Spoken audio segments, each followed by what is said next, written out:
Good morning, everybody. Happy Tuesday. We have an amazing show for everybody today. What do we have, Krystal?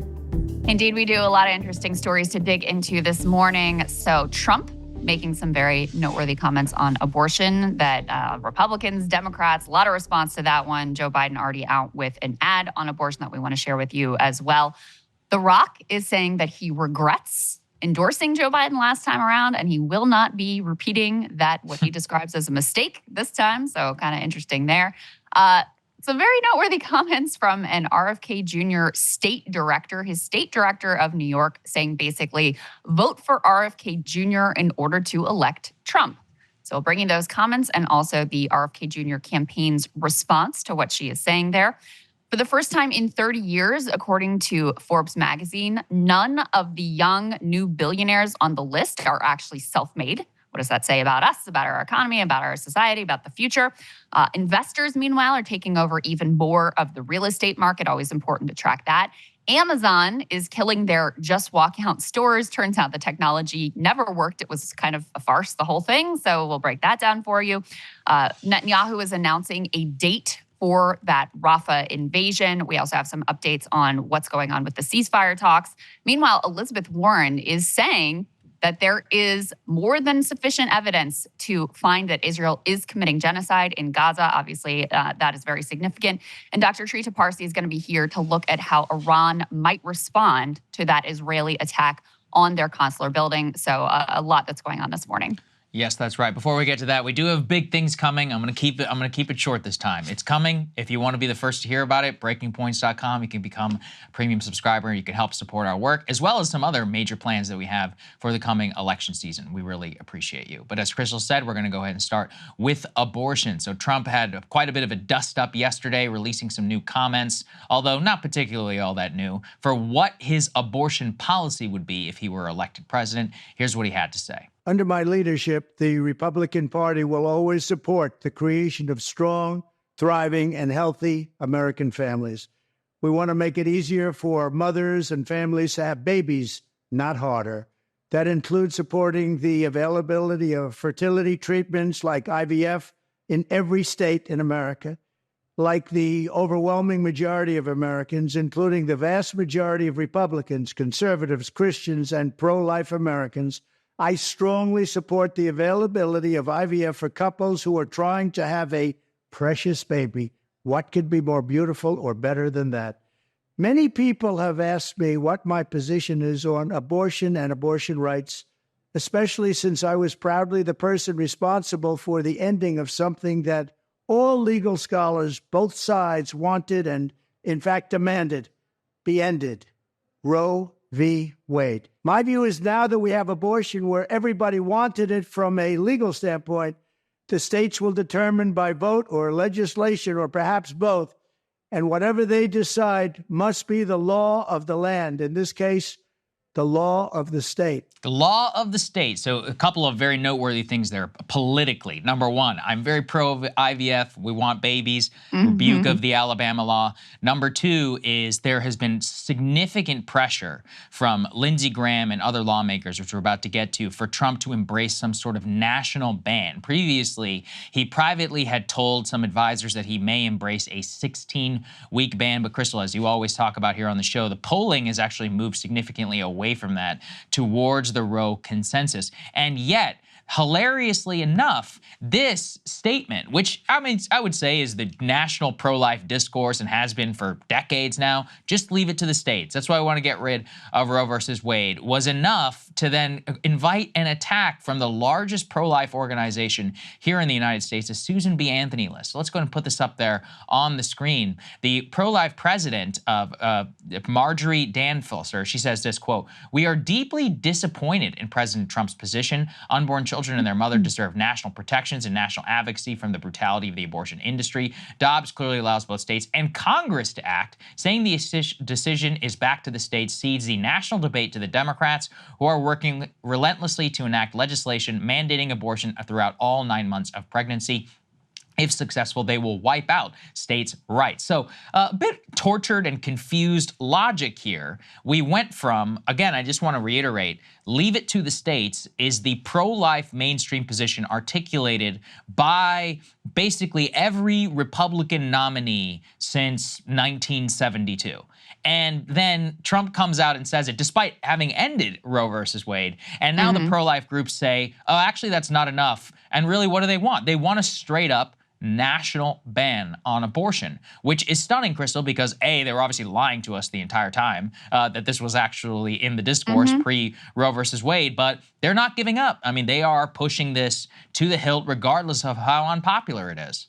Yeah, so just to reflect a little bit on the Trump statement, a clear attempt to try to please everyone. You know, there was a little bit of red meat thrown in there for the pro-life crowd, painting Democrats as extremists on the issue, you know, making up things about, oh, they'd even after the baby's born, kill the baby. So there was that. There was, you know, clearly he can read a poll on IVF. So he wants to put out there up front that, oh, we got to protect IVF, which presumably would come from the national level. But, you know, Republicans in Congress have blocked any attempts to actually protect IVF at the national level. And he doesn't go so far as to say he would do that. Somewhat contradictory to that is the idea we should leave it all to the states. But then again, he doesn't actually close the door on any sort of a national abortion ban. What he says is more descriptive. Like, you know, Roe versus Wade was overturned and now it goes to the states. It was more descriptive of what had actually happened versus really affirming what his position on the issue is. You know, to me, it's just really clear. This has always been, he's been all over the place on abortion since he entered into the public eye. You know, before he was running for president, he was, and we'll show you the timeline of his evolution on the issue, I guess. He was described himself as very pro-choice. It was clear when he was running back in 2016 that he was really unfamiliar with the contours of the debate, with where he should position himself if he was now going to stake out this new pro-life position. We've had tons of reporting about how he instantly knew once Dobbs came down, even though he was the reason that Dobbs did come down, he instantly knew this was going to be a big problem for Republicans. And so he's really kind of trying to search for a message that's going to work for him and work for Republicans. And frankly, I've said this before, I just don't think there is one. I don't think that it's a box you can message your way out of, because the reality is so jarring and so stark to people. So it's not like you can, you know, have this theoretical philosophical debate. That was the land the issue was in before Roe versus Wade was overturned. And so now it's my sense that the best thing that Donald Trump could do on abortion is just to try to sideline it, to try to talk about it as little as possible. Because the more you're talking about this issue, this is the one issue where Democrats have a very clear advantage over Donald Trump and over Republicans in general. So the more that you are talking about this, the more that the landscape is, and the political landscape is defined by abortion, the worse off you're going to be politically, kind of no matter what you say at this point. I think this is the best he could do, and it's still not a particularly strong position. And because it also highlights a lot of the intra-coalitional fighting. For example, let's put this up there on the screen. Here you got Lindsey Graham, who is no social conservative traditionally, but even he says, I respectfully disagree with President Trump's statement that abortion is states' rights issue. Dobbs does not require that conclusion legally, and the pro-life movement has always been about the well-being of the unborn child, not geography. These people are just saying it out in the open. They want a straight-up national policy on the issue. I would remind everyone, Lindsey Graham pulled this exact shtick in 2022, introducing the 15-week ban, which I believe was very influential in keeping the policy alive and well, the debate ahead of the midterm elections. And of course, that is what ended up being the single most potent issue when it came to the poll. So, this also demonstrates, too, the problems that the Republican Party has. The Susan B. Anthony list, look, it's not powerful nationally, very powerful within the GOP and specifically within the primary electorate. Only Trump really is the person who can go out there and actually retaliated and attacked her and Lindsey Graham immediately after this statement and get away with it. There's not a single other national Republican. Mike Pence also said that Trump's statement was, quote, a slap in the face. Again, despite the fact it's very easy Go and look what all these people were saying in the 1990s. Leave it to the states. Leave it to the states. That's all we want. But I saw a very insightful piece of analysis, Krystal, which said that if Republicans realized that leaving it to the states meant that in red states, even Kentucky, that they would lose abortion by 20 points, they never would have said that in the first place because they assumed that they were going to win. They never understood deeply the inherent unpopularity of their position. But one person who does is the Biden campaign. And the Biden campaign releasing a absolutely new devastating ad against Trump. This has $30 million behind it, and it will be playing in every single battleground state. Let's take a listen. This is one of our willow boxes. This is just filled with some of the things that we had started gathering for her while I was pregnant. Yep. There's her little baby book. This is the outfit that she was gonna maybe wear home from the hospital. All of these. This is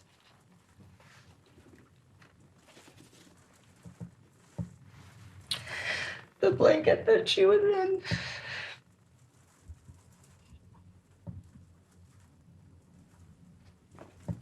And these are her little footprints.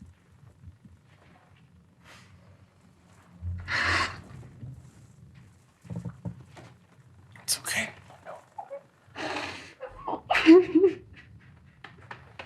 I'm Joe Biden, and I approve this message. Brutal ad. For those just listening, it depicts a Texas woman, Amanda Zarowski. She was developed an infection when she was 18 weeks pregnant. The doctors were denied her a medical abortion. She ended up going into sepsis, being admitted to the ICU, almost dying twice, and is unlikely to be able to bear children in the future. This is exactly the type of case previously that we had previewed with another Texas woman who, again, these are people who wanted to have these babies, to keep the baby, were denied a procedure that was outlawed by Texas law and is being highlighted now. Very reminiscent of that Kentucky ad, which was very, very influential in a Democratic victory in 2022, Krystal. And it just highlights again and again that with this issue, you can try and states' rights your way out of this. But even when people in Ohio or people in Georgia are looking at Texas, Georgia is a state where something like this actually could become the law, or could continue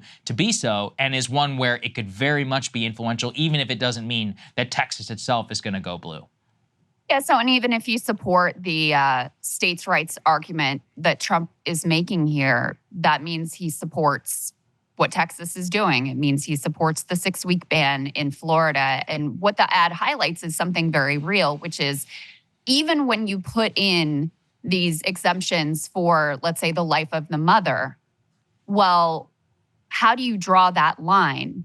How desperate do the circumstances have to be before you will actually, perform the procedure to save the mother's life and health? So there have been stories of women who are basically told to, go wait in the parking lot and bleed out further so that the medical team can feel confident that they're in accordance with law and they're not going to be, taken to court over treating her. So this is a very real issue. And, let's be honest, most political ads at this point, we're so inured to them, they don't make you feel anything. This ad makes people feel something because everyone can relate to, the heartbreak of wanting to have a family and having that door closed because of some legislative bureaucratic decision. It's outrageous.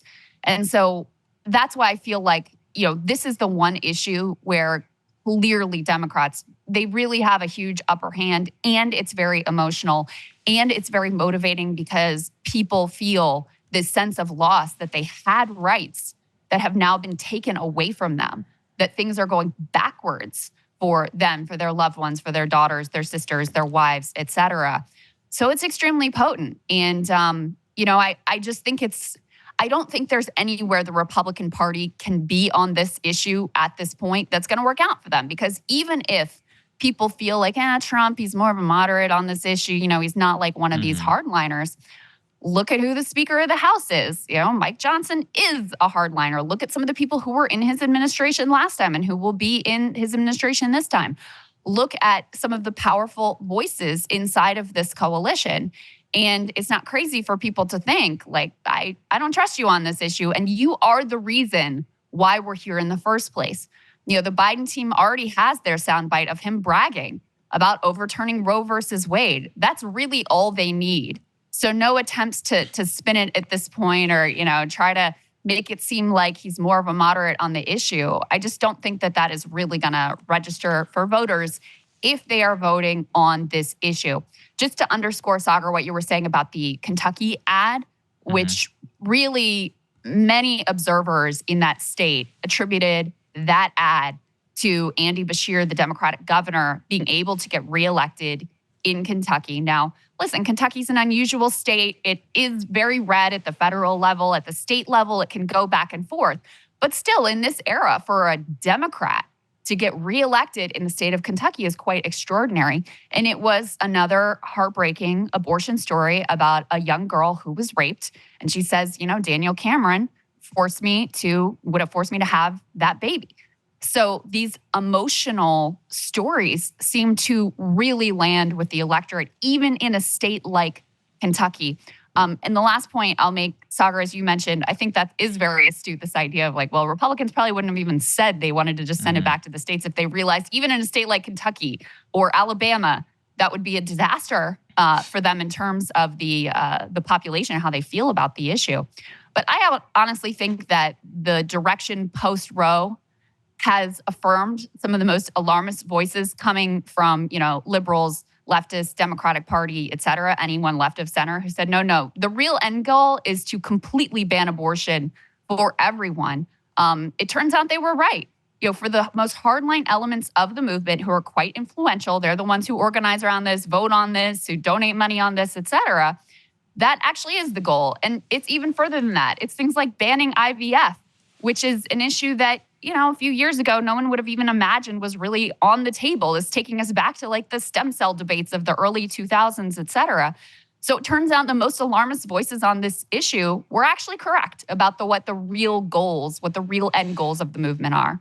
Yeah, no, it's true. And it's one of those, too, where the pro-life people said for years, it's not true, don't worry about it, etc. This is actually a popular issue. Well, I got news for you, people. Didn't want to hear it back in 2022. Heard a lot of people in my mentions saying otherwise, but I guess it's okay. We all find out who's right in the end. Let's put this up there on the screen. This is particularly hilarious. A full timeline of Trump's positions on abortion. I really enjoyed going down memory lane. So October 1999. In NBC News, Meet the Press, I am very pro-choice. I hate the concept of abortion. I just believe in choice. Again, it may be a little bit of a New York background because there's some different attitude. I was raised in New York, grew up and worked everything else in New York City. I am strongly pro-choice. Asked whether he would ban any abortion, even including partial birth abortion, Trump says, no, I am pro-choice in every aspect as it goes, but I hate it. February 2011, he now says, returns to CPAC when he's considering a 2012 run. He says, I am pro-life. And that was basically it. August 2015, he is now divided over defunding Planned Parenthood. He says, I would look at the good aspects of it. I would look because I'm sure they do things properly and good for women. I would take a look at it. February 2016, he then says he will defund Planned Parenthood, but now says he will still praise the group. March of 2016 was the infamous, maybe there needs to be some form of punishment for the women who are seeking abortion. He says, yes, that immediately he reverses that and says that's not his position. October 2016, he vows to overturn Roe versus Wade. This is probably the single most impactful thing along the journey because that leads to the publishing of the list of the Supreme Court justices. January 2017 nominates Neil Gorsuch to the U.S. Supreme Court and says specifically about that he would be nominating him for the end of trying to overturn Roe versus Wade. Then we continue more and more down memory lane where we see Amy Coney Barrett, we see Brett Kavanaugh and others. 2022, he celebrates in a statement the overturning of Roe versus Wade and says, quote, I think in the end that is something that will work out for everybody. And This is the bridge to the future. This brings everything back to the states where it has always belonged. Now, since then, he has had very different tunes. He attacked Ron DeSantis for the 6-week abortion ban. He said, what did he say? Said it was cruel that he's had there. He says he's strongly in favor of, quote, the exceptions whenever it comes to rape, incest, and life of the mother. Not funny topics, just funny the way that he says it. Talks about everything. And so now we're here. We're back to the states. So there it is. My favorite was actually when he said he would defund Planned Parenthood, but also praised the group. He said, millions of women, cervical cancer, breast cancer, are helped by Planned Parenthood. I would defund it because I'm pro-life, but millions of women are helped by Planned Parenthood. It's like, dude. The most revealing, though, was that moment when, okay, he's decided I got to be fully pro-life in order to win the Republican nomination. I got to be fully in with pro-life. But he clearly doesn't know the contours of the political debate. So when he gets asked this question about, okay, well, should there be punishment for the women? He's thinking, honestly, a very logical train of thought, which is, all right, these people think this is murder. Ergo, if you murder your baby, yeah, there should be some kind of punishment. Not knowing that there's a whole, philosophical way to sort of wiggle out of that very obvious implication of what the rest of the philosophy would dictate. And so he kind of stumbles into that. And listen, like I said, it's clear he's not a true believer on the issue, but it almost doesn't matter because at the end of the day, he has done more for the pro-life community. And, he said this during his nomination process. He has done more for the pro-life position than any other Republican candidate, president ever. You can't wiggle your way out of that. That just is the reality. Yep. The Biden team is going to hang that around your neck as much as they possibly can. And it is potent. There's just no denying it. I mean, we just saw, what was it, in Alabama? Democrats massively flipped a state house seat running just on IVF in Alabama, okay? As I was just mentioning, Kentucky, they hold on to the governor's mansion because of abortion. This is playing out in place after place after place. So there's no doubt that it is potent, that it is motivating, that it is very evocative, that it is very emotional.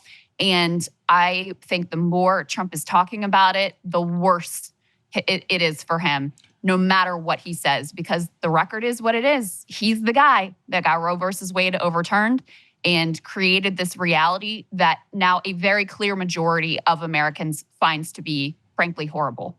It's the irony because the pro-life is almost certainly what handed him his election in 2016 because all the Republican coalition was united behind him against Hillary Clinton, and it might be what sinks him in 2024. Let's go and put this final polling up on the screen just to underscore a lot of what we're talking about here. And it shows you the shift from April of 2022 when Dobbs happened. These are views on abortion. And keep in mind, this is from Fox News. They say, which of the best describes your view on abortion? Always legal, 27%. Legal most of the time, 17%. Illegal except for rape, incest, and saving the life of the mother, 43%. 11% always illegal. A year later, April 2023, now it's 32% say always legal. 24% say legal most of the time. March of 2024, most recently, we shift even more. 35% are now saying always legal. That's actually the Republican nightmare, the 9 months of abortion, combined with 24%. You got a clear majority, almost 60% of the public either saying always legal or legal most of the time,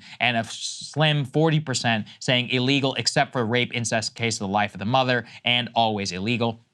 Keep in mind, too, even that's just raw population figures. If you consider where that is disproportionately going to be concentrated and where they are, and you transpose that on top of the Electoral College and swing voters, it becomes even more devastating because you have independent voters in each of these states, which are far more aligned in the always legal or legal most of the time case than anybody who's going to be on the other side of the issue. So I've seen Republican gymnastics on this now for many months. Democrat extremists and all of that, it simply doesn't land because the ads and the stories that we continue to play here that the Democrats continue to bring up are just emotionally more resonant than the, yeah, but partial birth abortion or any of that. Those are either conceptual or frankly, people just don't care as much as the idea of people like we played in that ad, a woman who wanted to have a baby, denied a medical procedure, and now has a life-changing infection and is weeping on your screen.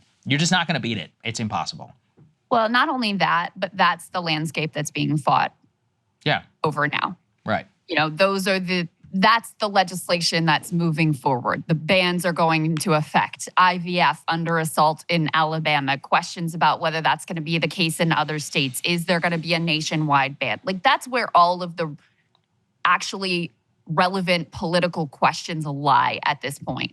So to try to say, oh, well, Democrats are the real extremists on the issue, well, voters aren't seeing that because it's not Democrats who are aggressively pushing forward legislation that is so fringe and so outlier in terms of, you know, what people actually think on the issue. And, you know, it is remarkable. And I honestly, I didn't predict how important this would be. Yeah, same. I certainly didn't think in 2024 that this would be such a potent and central issue, that so many elections, special elections around the country would swing on this, that there would be every single ballot initiative that is pro-choice, the pro-choice side would win.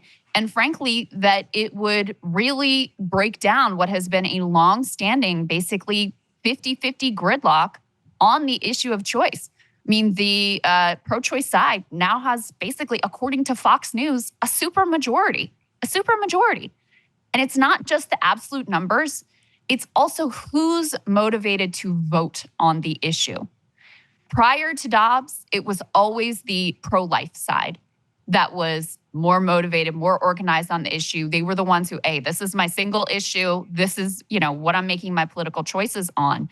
That dynamic too has flipped, where you now have, I think, more people on the side where, you know, that are pro-choice, where this is their top or potentially even single issue that they're voting on. So it truly has been an extraordinary landscape shift. Now, we're going to move on to some problems that Joe Biden is having as well. Let's not pretend like this is the only thing that's going on, the only thing that the election is going to turn on. But I also don't want to undersell the record that we see at this point of how clearly voters have demonstrated in every single opportunity that they have that this is important to them and they're going to vote accordingly. Mm-hmm. Hey guys, if you like that video, go to breakingpoints.com, become a premium subscriber, and help us build the best independent media organization on the planet. That's right. We're subscriber funded. We're building something new. We want to replace these failing mainstream media organizations. So again, to subscribe, it's breakingpoints.com.